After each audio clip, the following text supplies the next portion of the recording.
Vriende, goeiemôre. Dis Vrydag, die 7de November en Koffiekuier 989. En vanoggend lees ons 'n baie interessante gedeelte in die Lukas Evangelie saam, waaroor ons ook dan eers komende Sondag in ons eredienste gaan verder nadink. En kan ek sommer nou al vir jou uitnooi? Dominee Piet Botha is hier by Kleinmond Kerk aan die Woord, wat gelivestream word, so ons sal die skakel op die WhatsApp groepe deel, en jy is welkom om in te skakel ook en saam met Piet verder te dink oor hierdie teks. En natuurlik, volgende week Dinsdag, dan gesels ons ook so 'n bietjie dieper oor hierdie gedeelte. Nou, Lukas 20, daarvan vers 27 af, is 'n baie interessante gedeelte, waar Jesus in gesprek is met die Sadduseërs en die skrifgeleerdes, spesifiek hier die Sadduseërs. En dan vra hulle vir hom 'n vraag. Nou, lees saam met my as jy jou Bybel wil oopmaak, of luister sommer, ek lees uit die 83 vertaling, waar Lukas dan vir ons die verhaal opteken en sê, 'n aantal Sadduseërs, en dan sê hy, dit is mos nou die mense wat ontken het, dat daar 'n opstanding uit die dood is.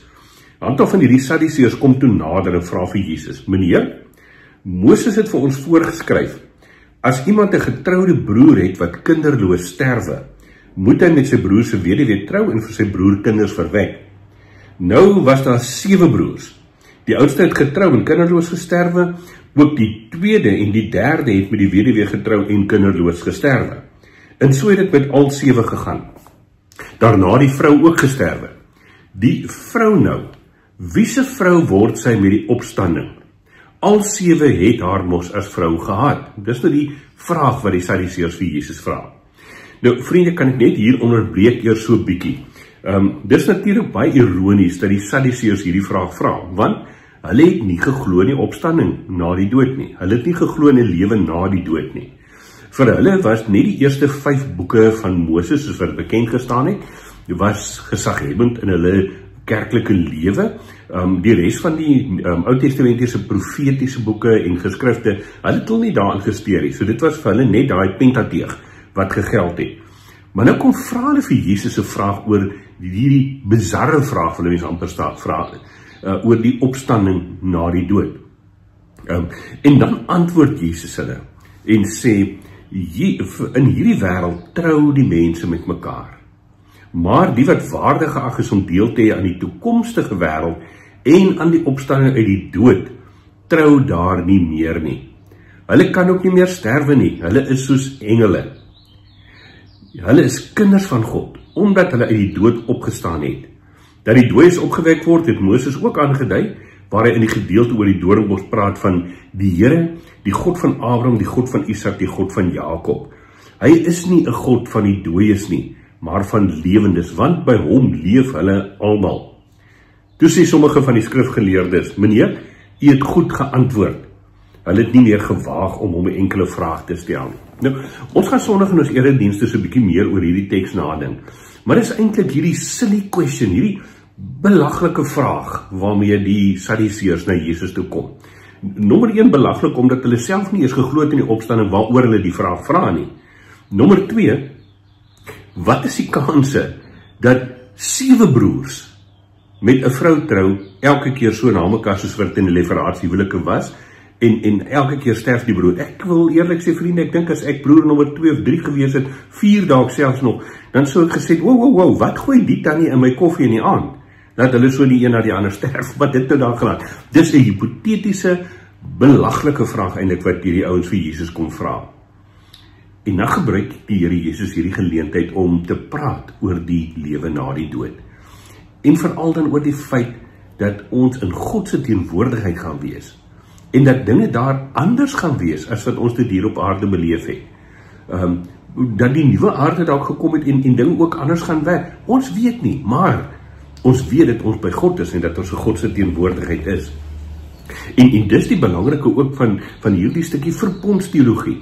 Dat die Here Jesus ook sê, dieselfde God, hy is die God van Abraham, Isak en Jakob. Nie hy was hulle God nie, want hulle, Abraham, Isak en Jakob, leef ook in God se teenwoordigheid. En dat die Here Jesus eintlik vir die ouens kom sê, daar's ook 'n stukkie van God se verbondstrou wat saamkom deur hierdie lewe en waarin ons kan vashou, waardeur ons vasgehou word in hierdie lewe. Nou, ek wil hê jy moet so 'n bietjie nadink die naweek, vandag en môre, oor die, kom ons sê maar die silly questions, die silly vrae, die nuttelose, waardelose vrae wat ons baie keer oor geloof vra. Julle weet ons daar in die vroeë kerklike lewe was daar 'n ewige debat gewees vir maande lank oor hoeveel engele op die punt van 'n naald kan dans. Reg?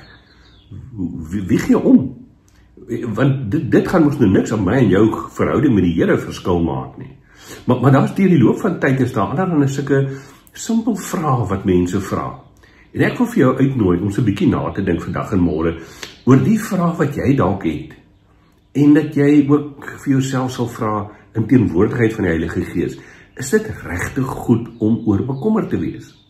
Of kan ons vashou aan die genade van God in Christus wat ons insluit in sy verbond en ons kinders van hom maak, lewend en dood, ons lewe by hom. By hom is daar nie dooies nie. Dink so 'n bietjie hieroor na, vriende, en dan Sondag in ons erediens, glo Piet gaan so 'n bietjie meer uittrap ook oor hierdie gedeelte, en volgende Dinsdag gesels ek dan so 'n bietjie verder hieroor. Kom ons sit so dan bid ons saam. Here Jesus, baie dankie dat ons vanmôre u woord kan oopmaak en selfs hierdie gedeelte waaroor ons eintlik kan sê, maar dit is bietjie verregaande. Dit grens so half aan belaglikheid, hierdie vraag waarmee die Sadduseërs na u toe kom. Dat ons daaroor kan nadink en die Here, dat ons daaruit vir onsself ook die boodskap kan vat wat u vir ons gee. By God is daar nie dooies nie, hy is God van die lewendes. En dat ons daarin kan vashou met ons hele wese, in hierdie lewe, maar ook in die lewe wat kom, dat ons in u teenwoordigheid is, dat ons 'n nuwe lewe kan leef, want u is ons God, die God van Abraham, Isak en Jakob. Wil u daarom ook gee, Here Jesus, deur u Gees, dat ons nie sal ophou met allerlei simpel vrae en wonder en spekulering oor 'n klomp goed nie, maar dat ons sal rus in u teenwoordigheid. Ons bid dit, nie omdat ons dit verdien nie, maar omdat u ons koning is. Daarom vra ons dit alles in u naam. Amen. Vriende, ek hoop jy het 'n heerlike Vrydag verder. Wat jy ook al die naweek doen, mag dit vir jou goed wees, mag jy dit geniet. Dink so 'n bietjie oor daai vrae wat ek en jy dalk het, en vra of is dit regtig die moeite werd om oor hierdie goed te top en te wonder. Intussen tyd, geniet jou beker koffie en dan gesels ons Dinsdag weer. Mooi loop.